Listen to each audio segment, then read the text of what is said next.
Continuaremos con nuestra parte 2 de nuestros contratos laborales en Colombia. En los elementos esenciales del contrato de aprendizaje tenemos que entender que, si bien existe una subordinación, esta actividad debe ser exclusivamente para las actividades propias del aprendizaje, no nos podemos extralimitar. La formación se recibe a título estrictamente personal y el apoyo del sostenimiento mensual debe ser garante del proceso.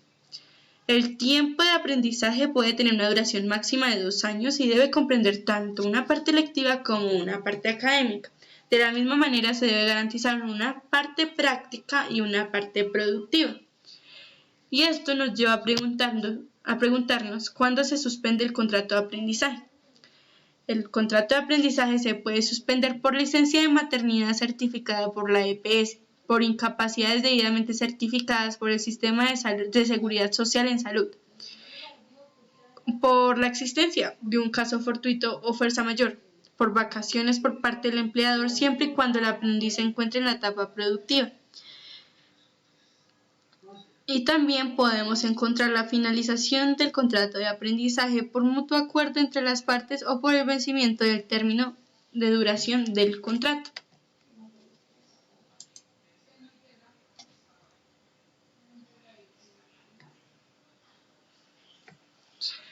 El contrato temporal, ocasional o accidental. Según el Código Sustantivo del Trabajo, podemos definir el contrato ocasional, accidental o transitorio como aquel trabajo de corta duración y no mayor a un mes, que se refiere a labores distintas a las actividades normales del empleador. Como ejemplo, podemos decir que en una oficina de una agencia de viajes aparece una humedad así espontánea, no es que necesitemos una persona que nos arregle la humedad de manera constante. ¿Qué hacemos? Entonces necesitamos contratar a un técnico para arreglar el problema en esa pared al momento que se generó la humedad.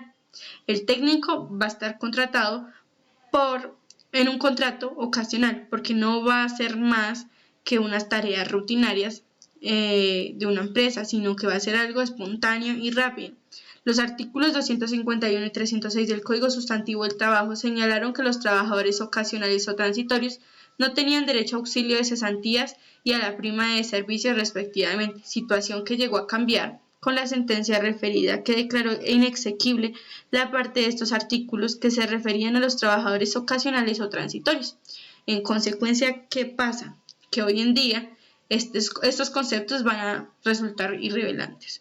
¿Por qué? Porque estos trabajadores ocasionales o transitorios no tienen tratamientos especiales o diferentes respecto a los demás trabajadores de la empresa, porque también son trabajadores, no importa el contrato que tengan.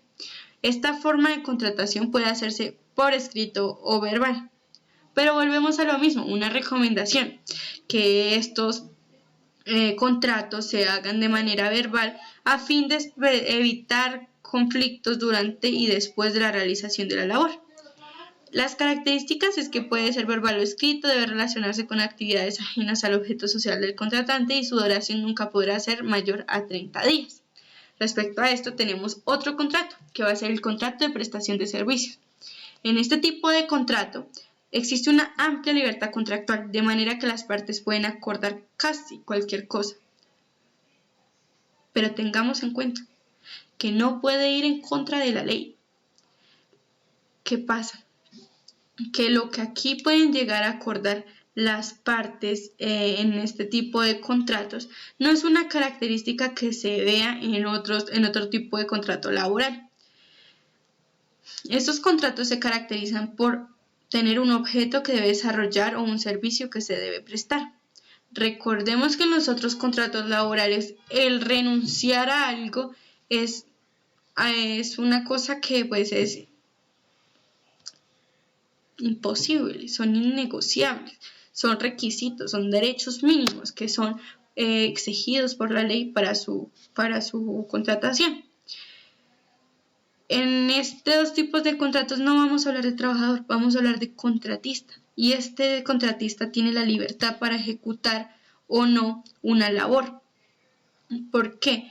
Porque este no está sometido a una completa subordinación. aunque se precisa que pues la subordinación también es un elemento presente en el contrato de servicios, no, en este tipo de contrato pues no tiene una connotación ni un alcance de un contrato de trabajo, porque si no ya no estaríamos hablando de un contrato de prestación de servicios. Un trabajador o empleado se puede vincular mediante un contrato de trabajo o mediante un contrato de servicios a una empresa. Y vamos a observar que estos tipos de contratos pueden tener dos naturalezas, una naturaleza civil o una naturaleza comercial. Respecto a lo que se pronunció la Corte, porque se pronunció antier, respecto al caso de una abogada y precisó algunos conceptos de contrato de prestación de servicios. Tengamos en cuenta que la decisión señala que cuando los contratistas de las entidades que se enfrenten a un contrato que en la realidad hayan sido afiliados al sistema de seguridad social para cubrir riesgos y contingencias laborales y de salud, no va a proceder un reembolso de los aportes a quien haya efectuado de más, por ser aportes para fiscales obligatorios y con destinación específica. Por lo mismo, entendamos que esta autonomía e independencia del contratista desde el punto de vista técnico y científico constituye el elemento esencial del contrato. Esto significa que el contratista dispone de un amplio margen de discrecionalidad en cuanto concierne a la ejecución del objeto contractual, teniendo en cuenta el plazo fijado y a la realización de la labor según las estipulaciones que llegaron a ser acordadas. Los derechos del contratista, tengamos también en cuenta que ellos no tienen más derechos que pues el pago de sus honorarios. Eso dependiendo pues el contrato que hayan firmado. Se deja claro también que pues en este tipo de contratos no da derecho a nada de lo que puede ser normal en un contrato laboral. Entonces aquí no tienen derecho a horas extras, a recargos nocturnos, a dominicales o a festivos, ni siquiera a prestaciones sociales. Y tampoco podríamos hablar de una seguridad social, porque esto no va a ser responsabilidad del contratante, sino del contratista. Si bien en algunos casos pues los particulares acordan una jornada durante la cual el contratista debe prestar sus servicios, se debe tener especial cuidado para que no configure una relación laboral, ya que pues dentro de estos acuerdos podríamos estar saliéndonos de las características de un contrato de prestación de servicios para caer en otro tipo de contrato. Si hablamos de duración, pues este tipo de contrato dura lo que fijen las partes. En consecuencia, pues las partes libremente pueden pactar cuánto tiempo se ha de durar el contrato de servicios. Respecto a la renovación, si nos preguntan, ¿un contrato de servicios se puede renovar? Respondería, claro que sí, siempre que las partes así lo decidan, y la renovación se hará respecto a las condiciones que también se vayan a acordar dentro de las partes. La terminación. Lo bueno de este tipo de contratos es que las partes vuelven a tener esa libertad absoluta y pueden acordar cualquier cosa que no vaya en contra de la ley.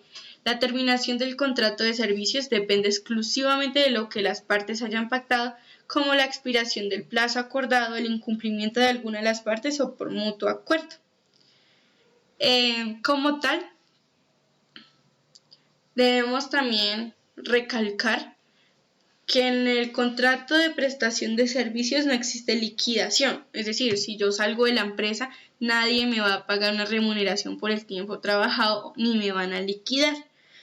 Y eso es algo que nosotros conocemos generalmente en todos los otros contratos, pero en este no existe. En consecuencia, el contratista no puede aspirar a que le paguen ni primas, ni cesantías, ni nada de lo que trabajó. Si hay incumplimiento, es posible que puedan llegar a liquidar conceptos como alguna cláusula penal que se encontrara dentro del contrato o alguna indemnización si fuese el caso. Esas son las referencias. Muchas gracias.